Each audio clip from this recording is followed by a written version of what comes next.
Hi అండి. మొన్న ఇంటికెళ్ళొస్తుంటే దారిలో మట్టి పాత్రలు కనిపించాయి. ఒకసారి ట్రై చేద్దామని చెప్పి తీసుకున్నాను.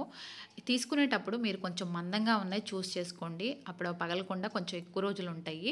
తీసుకొచ్చిన రోజే బియ్యం కడిగిన నీళ్లుంటే ఒక బకెట్‌లో వేసేసి వాటిని నానబెట్టాను. కొంచెం నార్మల్ వాటర్ కూడా పోసుకున్నాను అందులో.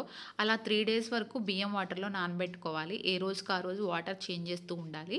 తర్వాతకి థర్డ్ డే వచ్చేసి అవి తీసేసి శుభ్రంగా కడిగేసి మళ్ళీ అదే బౌల్‌లో కొంచెం మళ్ళీ బియ్యం వాటర్ పోసేసి మరిగించుకోవాలి స్టవ్ మీద పెట్టేసి.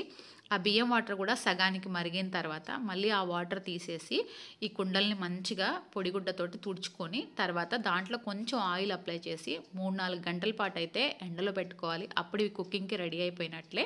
ఇంకా తర్వాత మళ్ళీ ఇంకా స్మెల్ ఏమన్నా వస్తున్నాయి అనుకుంటే మళ్ళీ ఇంకొకసారి హాట్ వాటర్ పోసి కొంచెం మరిగించుకొని శుభ్రం చేసుకోండి. అప్పుడు ఆ స్మెల్ కూడా పోతుంది.